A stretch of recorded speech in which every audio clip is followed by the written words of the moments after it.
يا أيها الذين آمنوا اتقوا الله حق تقاته ولا تموتن إلا وأنتم مسلمون. وقال رسول الله صلى الله عليه وسلم اتق الله حيثما كنت وأتبع السيئة الحسنة تمحوها وخالق الناس بخلق حسن. Bapak dan Ibu jamaah sekalian yang mudah-mudahan dirahmati Allah Subhanahu wa taala. Sebelumnya kami ucapkan taqabbalallahu minna wa minkum. Semoga Allah menerima ibadah yang kita lakukan di bulan Ramadan kemarin. Semoga ibadah tersebut menjadi pemberat timbangan kita kelak nanti dan yang akan mengantarkan kita menuju surga Allah Subhanahu wa taala. Alhamdulillah rabbil alamin. Kita memuji Allah Subhanahu wa taala dengan pujian yang sempurna atas fasilitas kenikmatan yang masih Allah titipkan kepada kita. Semoga kenikmatan tersebut mampu kita gunakan dengan baik untuk kita gunakan sebagai sarana kita beribadah, menghamba diri kepada Allah Subhanahu wa taala. Semoga kenikmatan tersebut senantiasa menemani kita sampai akhir hayat kita, dan di penghujung usia kita mampu melakukan ibadah kepada Allah, dan semoga kita termasuk orang-orang yang mati dalam keadaan husnul khatimah. Amin ya rabbal alamin.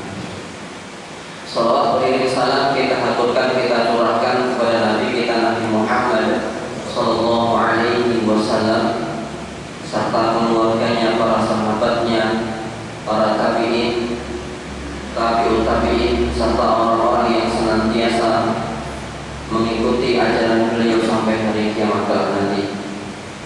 Bapak dan Ibu jamaah sekalian yang mudah-mudahan dirahmati Allah Subhanahu wa taala.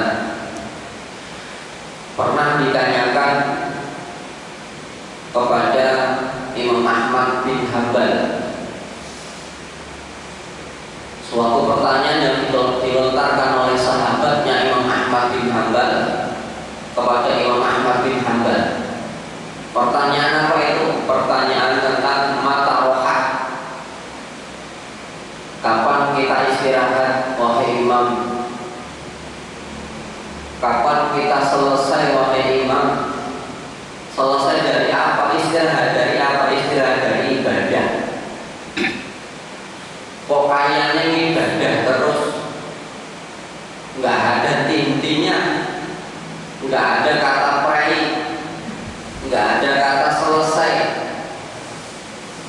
Sebagaimana saat ini hampir 20 hari Ramadan telah meninggalkan kita, dan kita terus berlanjut di dalam melakukan ibadah.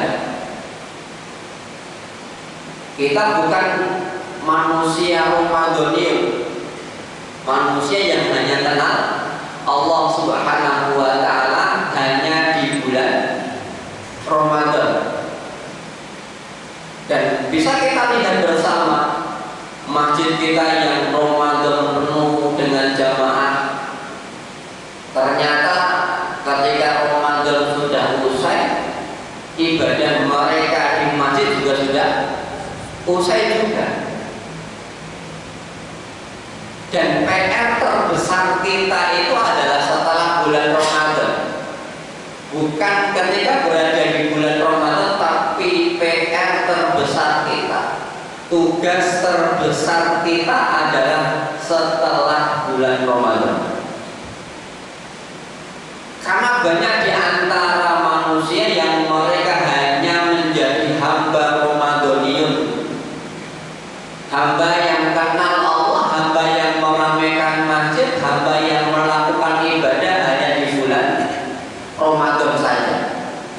Dan kita tidak, karena kita menjadi hamba Rabbaniyun, hamba Rabbaniyun, hamba yang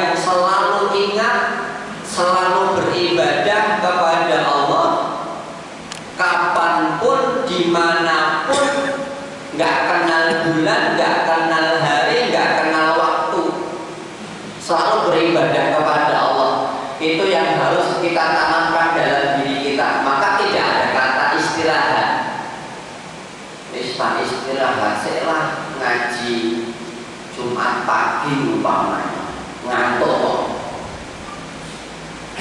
Umpamanya kalau pas kita mengatakan istirahat saja, kemudian Allah mengopkan juga mengistirahatkan usia kita juga, kita dalam keadaan meninggal dalam keadaan tidur pagi, meninggalkan kajian Jumat berkah. Maka ketika ditanya mata rohah kapan kita istirahat, beliau menjawab, inda awwali qadamin tadauha fil jannah. Ketika telapak kaki ini sudah sampai di dalam surga, baru kita dikatakan istirahat. Istirahat dalam beramal soleh, istirahat dalam beribadah. Kalau kita belum yakin, Bapak dan Ibu, ini kaki kan belum yakin.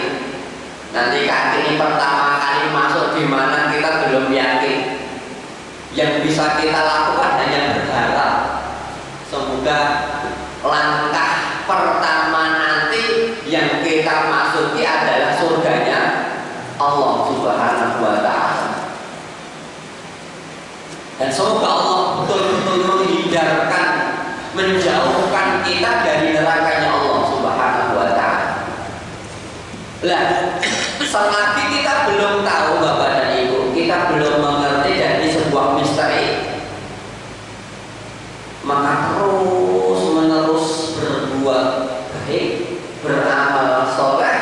Jangan sampai kita berhenti, jangan sampai kita lelah, jangan sampai kita capek untuk beramal soleh, dan kita berusaha terus sampai kaki yang pertama yang kita gunakan untuk melangkah, kita langkahkan menuju surganya Allah Subhanahu wa Ta'ala.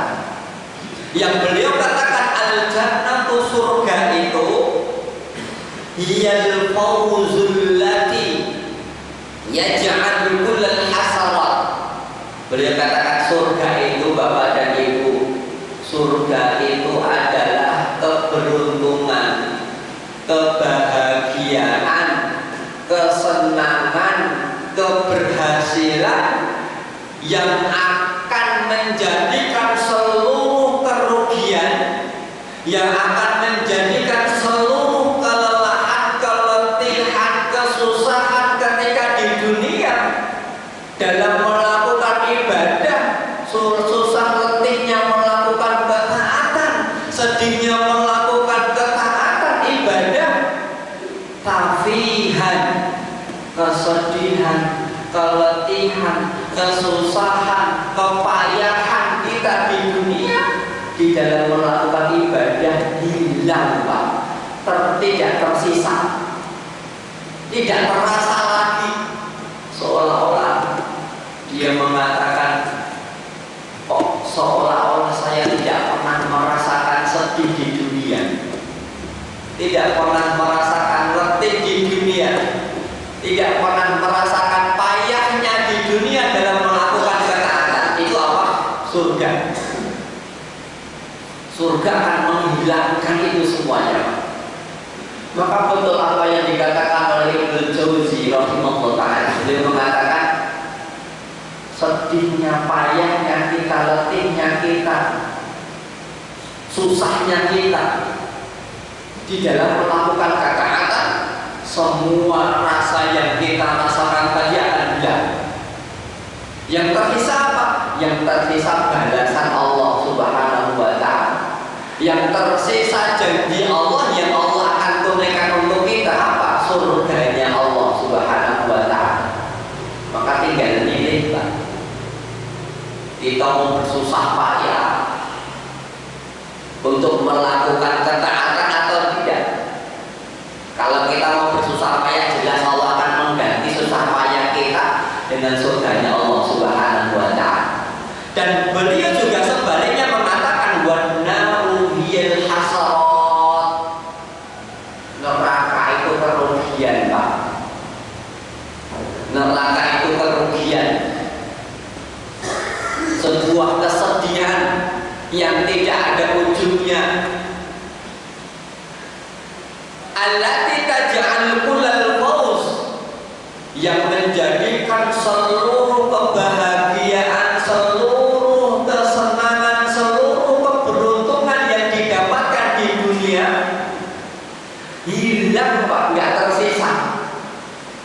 Sampai dia mengatakan, nggak pernah saya merasakan senangnya bermaksiat, seolah-olah saya nggak pernah merasakan senangnya bermaksiat, senangnya berkumpul, bercanda, saling tertawa bersama kaum manusia.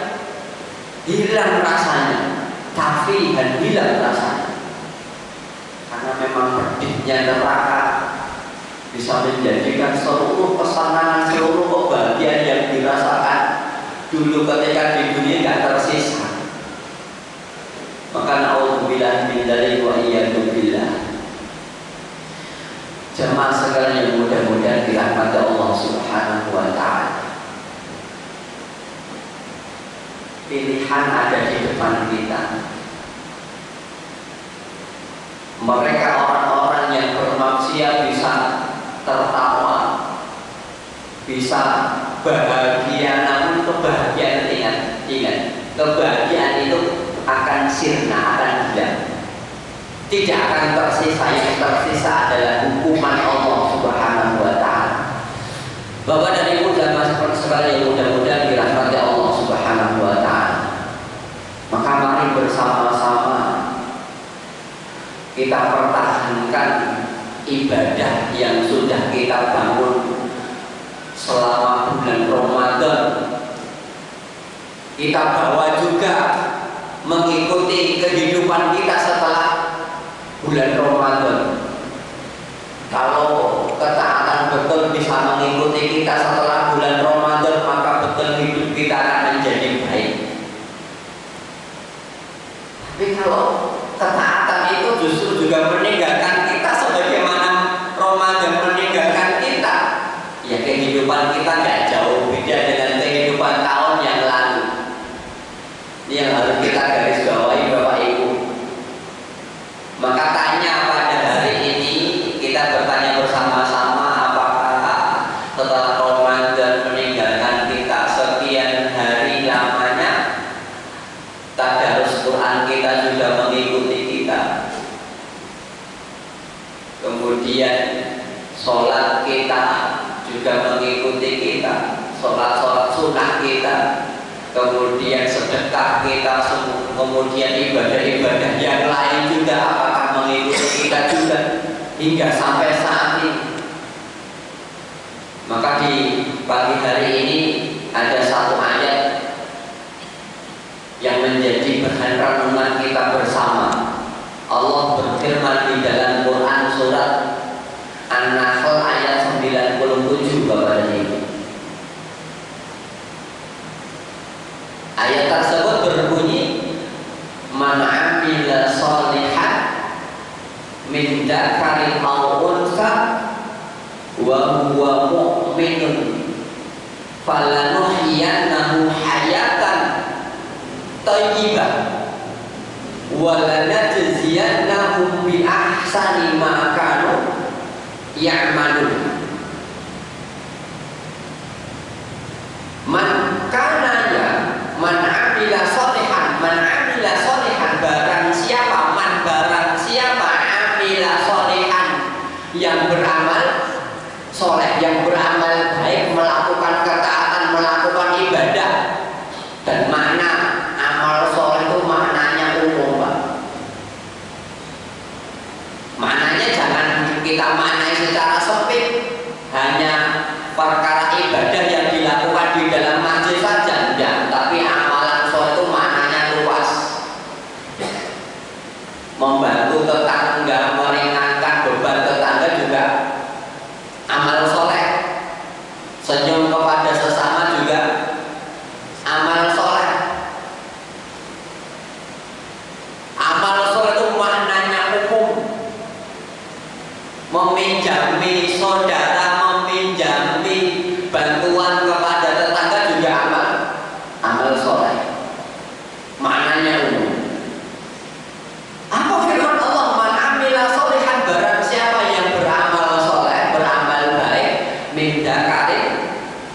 al-unsa, dari jenis laki-laki maupun perempuan.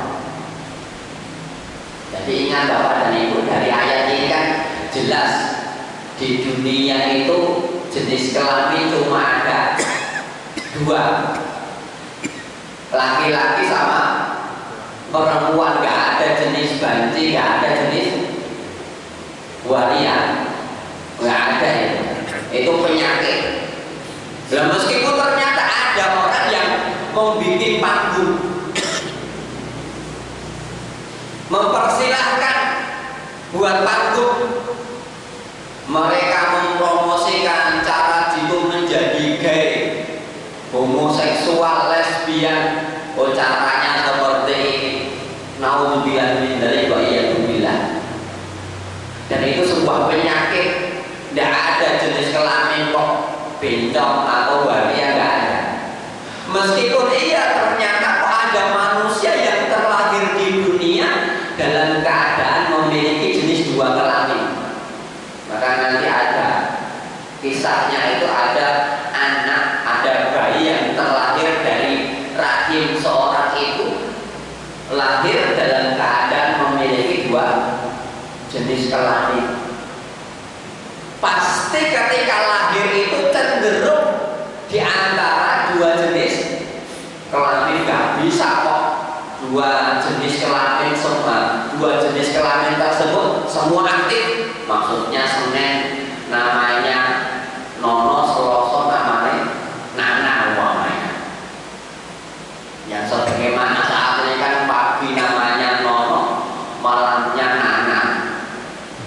Agak ada ceritanya seperti ini. Pasti cenderung di antara salah satu jenis kelamin, meskipun memiliki dua jenis kelamin. Kalau memang betul memiliki dua jenis kelamin, cenderung pada laki-laki, ya yang satunya dioperasi. Sebaliknya juga, kalau cenderung kepada perempuan, yang satunya dioperasi. Maka kalau ada laki-laki menyerupai perempuan, perempuan menyerupai laki-laki, nah itu sebuah penyakit. Dan ketika kita juga lantas mengatakan kami itu hak asasi manusia, hak asasi manusia gimana? Lihat kisah yang terjadi pada kaumnya Nabi Lut.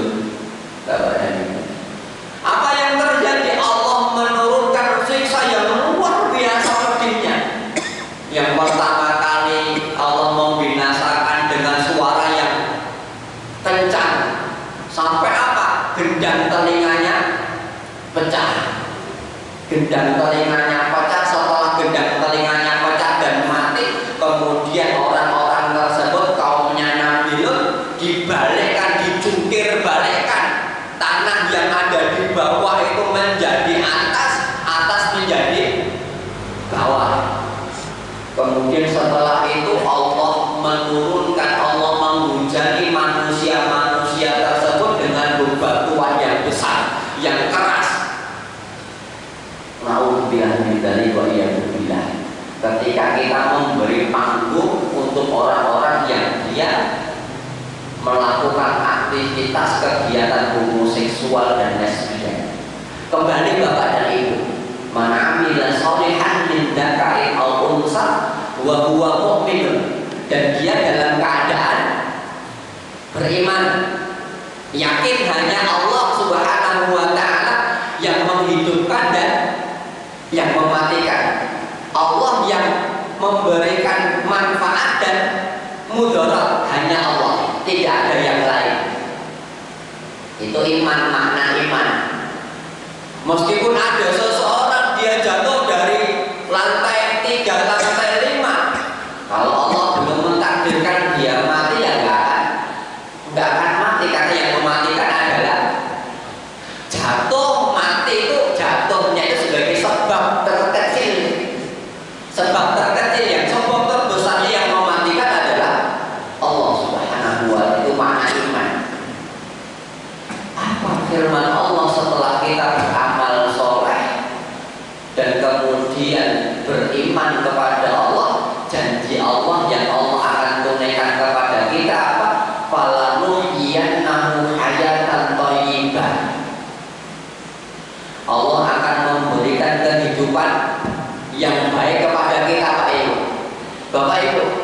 Ini yang harus kita pegang bersama-sama. Allah akan memberikan kehidupan yang baik untuk kita kalau kita mau beramal soleh dan beriman kepada Allah, tidak menyekutukan Allah.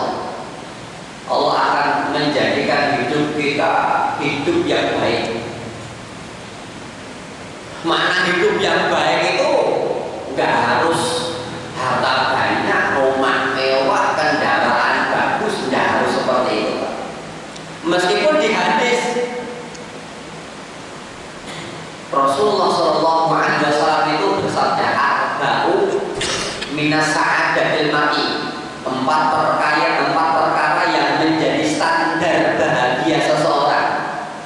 Maksudnya kalau empat perkara ini ada dalam kehidupan kita, kita dikategorikan orang yang bahagia. Apa empat perkara tersebut? Satu, al-mar'atu solehah, wanita solehah, istri yang solehah. Jenengan kalau sudah punya istri yang solehah, berarti jenengan sudah bahagia, seharusnya sudah bahagia. Maka ketika panjenengan belum mempunyai istri yang solehah, ya wajar panjenengan belum bahagia. Nek ditanya Pak, jenengan kata merengutin apa kata mesepe Pak? Mesepe, alhamdulillah itu berarti jenengan sampun menjadi wanita yang solehah. Solehah itu ketika dipandang menyenangkan, gemati sama suami, ketika diperintahkan hanya samina watokna, ketika di hadapan suami ya dandan cantik. Terkadang jamaah itu laki-laki itu, nah istrinya dandan ngaji, berarti dandannya bukan di depan suaminya, tapi ketika keluar. Loh, dandan kok malah ditekoi? Seharusnya alhamdulillah istriku dandan, berarti kan dia betul-betul menampakkan kecantikannya di depan suaminya. Tapi zaman itu berbeda, ibu-ibu dandan, istrinya dandan kok malah ditanya. Nah, curiga malah. Berarti ternyata masih banyak sekali muslimah, para wanita yang mereka dandan itu ketika keluar, ketika di hadapan suami ya salon pasang, nggak salonan tapi salon pasang. Maka masalah yang mudah-mudahan dirahmati Allah Subhanahu Wa Taala. Lah maka rubah ini, tapi juga harus jangan pintar menuntut saja. Para suami kan terkadang pintar menuntutnya, para istri harus dandan, suami ya seharusnya juga sebaliknya juga harus dandan. Jangan asal-asalan kemudian menemui istrinya. Para istri juga ketika para suaminya dandan yang ditanya, Pak, ajeng pundi? Balikan sama, balikannya.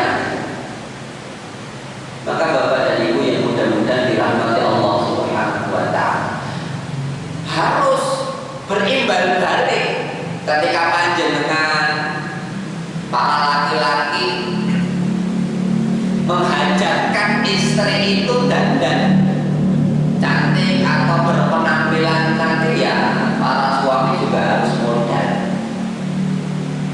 Kadang-kadang yang ngajak istrinya ke salon didandani, kan begitu Pak. Orang kon dandan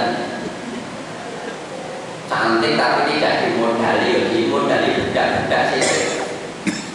Maka Bapak dan Ibu yang mudah-mudahan dirahmati Allah, al-mar'atu solehah, standar bahagia seseorang. Kemudian yang kedua apa kata Rasulullah yang menjadi standar bahagia seseorang? Al-maskanul wasi', rumah yang luas. Ternyata rumah yang luas itu Rasul mengatakan jadi juga bisa menjadi standar bahagianya seseorang. Maksudnya apa? Rumah yang luas itu orang itu bisa leluasa, Pak. Leluasa untuk melakukan aktivitas. Seharusnya kebaikan yang bisa dilakukan di rumah yang luas itu semakin leluasa juga. Itu maksudnya itu. Jangan maknai ya rumah yang luas. Jangan dimaknai dengan makna secara artinya saja. Para ulama itu mengartikan maksud rumah yang luas itu adalah rumah yang di dalamnya banyak untuk melakukan ibadah, ketaatan. Maka betul rumah itu akan semakin luas. Bukan kemudian memang luas beneran kita ibadah di situ, dengan praktekkan saya sudah sholat di dalam rumah, sudah melakukan pengajian di dalam rumah, luas-luas ya. Bukan luas secara dohir kemudian melebar sendiri, melebar itu malah kasihan rumah tetangga kita yang semakin sempit. Dia nggak pernah ibadah malah kedes-kedes, malah menjadi sempit kan gitu. Maka jamaah sekalian mudah-mudahan dirahmati Allah. Mana maskan luasin rumah yang luas, berkahnya semakin banyak karena ibadah yang kita lakukan di dalamnya. Yang ketiga, apa itu al-markabul hani? Kendaraan yang nyaman. Kendaraan yang nyaman itu menjadi standar bahagianya seseorang. Tapi tidak kemudian ketika kita belum memiliki kendaraan yang nyaman, kemudian kita tidak bahagia, tidak. Itu tidak menjadi standar utama. Kemudian yang keempat, al-jaru soleh, tetangga yang soleh nih Pak. Alhamdulillah dengan memiliki tetangga yang soleh-soleh. Bisa dilihat apa? Bisa dilihat dari jamaah sholatnya. Nggak mungkin kok tetangga yang nggak soleh dia mau meramaikan masjid. Bisa menjadi alamat kalau kita memiliki tetangga yang soleh-solehan. Bisa kita lihat dari jamaah sholatnya. Kalau jamaahnya ramai, insya Allah ini terlihat kita memiliki tetangga yang soleh dan solehah. Jadi dia harus kita cari. Maka ketika empat ini ada di dalam diri kita, ya ini menjadi standar bahagianya kita, menjadi standar bahagianya kita. Tapi ingat, itu tidak menjadi standar utama. Rasul menyebutkan laisal Allah, kebahagiaan, kekayaan itu bukan kekayaan harta. Kebahagiaan itu bukan kebahagiaan ketika orang itu memiliki kekayaan harta, rumah luas, kendaraan nyaman, harta banyak, enggak itu. Tapi Rasul menyebutkan dinatu nafsi, kaya jiwa, kaya hati, Pak. Hati yang selalu bersyukur. Sedikit kalau kita syukuri akan semakin nikmat, Pak. Dan nikmat tersebut akan bertambah. Janji yang Allah berikan kepada kita, la in syakartum la azidannakum. Kalau kalian mau bersyukur, kalian nikmat yang kalian dapatkan akan aku tambah. Rumah yang sederhana kalau kita syukuri akan bertambah nikmat, bertambah nyaman, bertambah ini pula, bertambah dua belajar juga seperti itu, Pak. Kendaraan yang saat ini ada kita syukuri, alhamdulillah, ya bisa jadi akan tambah, bertambah bagus, bertambah dua, bertambah tiga. Istri yang solehah saat ini yang kita syukuri juga akan bertambah. Bertambah apa? Bertambah, tambah cantik, bertambah mati. Saya bertambah loh, kan tinggal jamaah dari ngomong dan jamaah sekalian mudah-mudahan dirahmati Allah Subhanahu wa Ta'ala. Nah, makna syukur yang sebenarnya adalah setiap kenikmatan, setiap fasilitas, setiap kemudahan yang Allah berikan kepada kita, memudahkan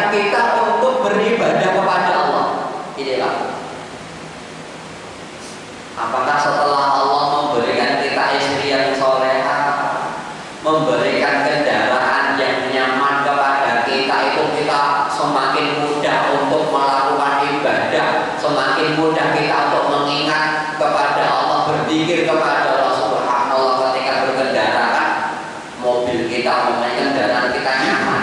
Apakah kita semakin mudah untuk berzikir atau malah semakin mudah untuk memencet pedal gas? Kira-kira mana ya?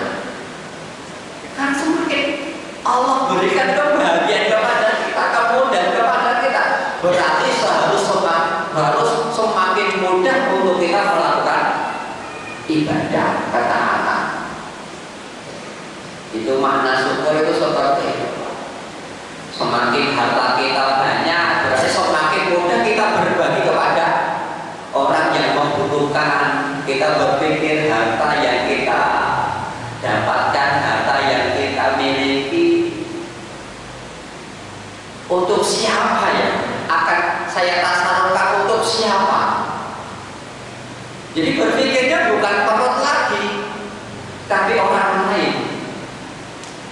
Bapak dan Ibu yang mudah-mudahan dirahmati Allah Subhanahu wa Ta'ala. Nah, kehidupan yang baik, maksudnya kehidupan yang baik adalah ketika Allah memudahkan kita untuk beribadah kepada Allah. Itu baru makna kehidupan yang baik sebenarnya.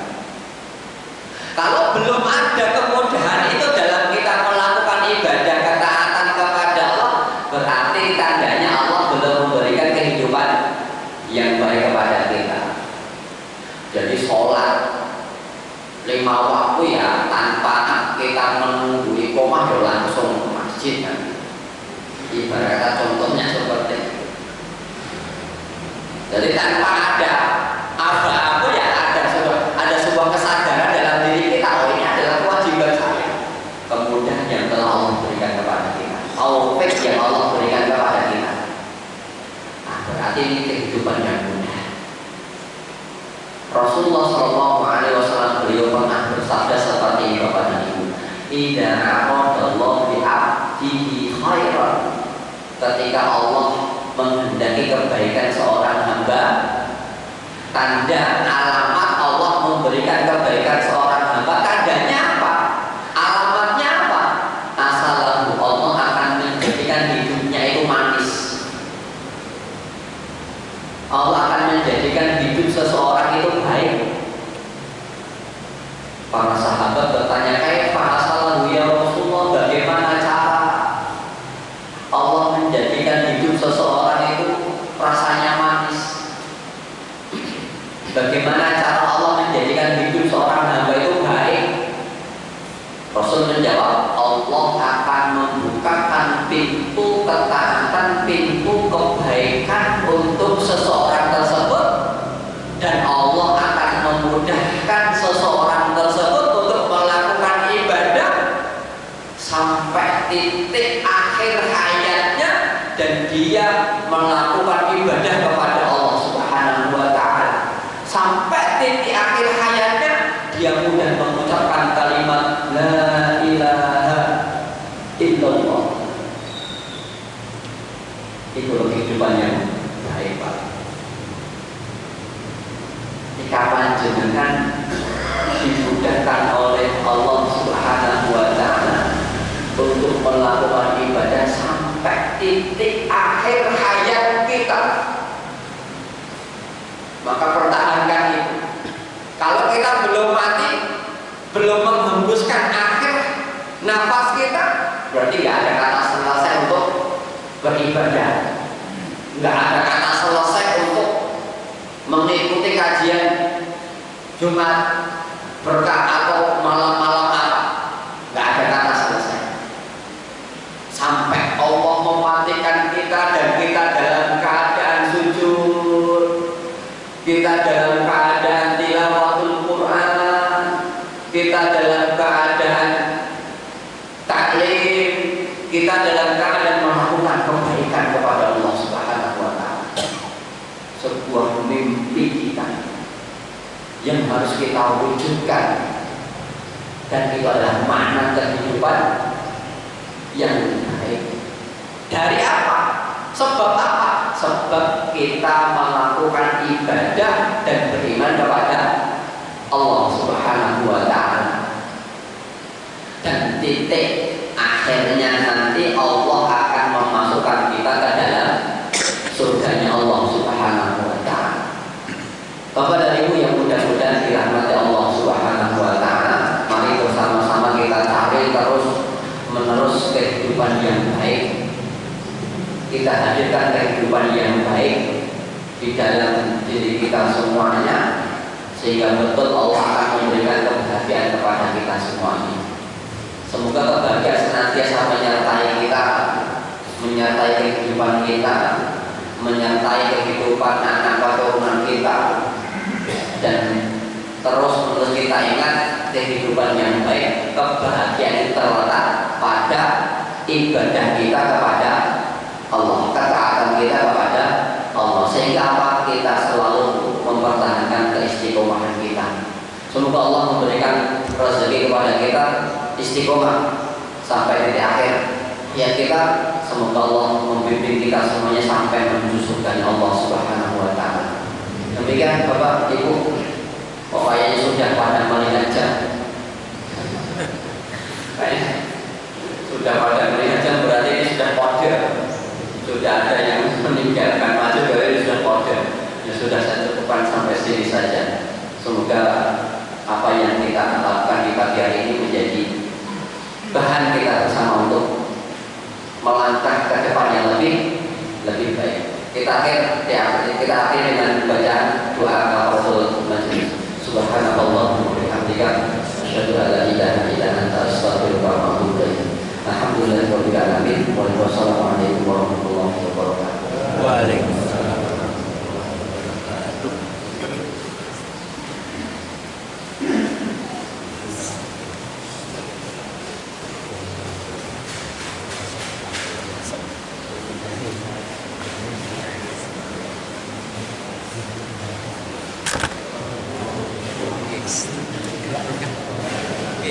Sudah disiapkan.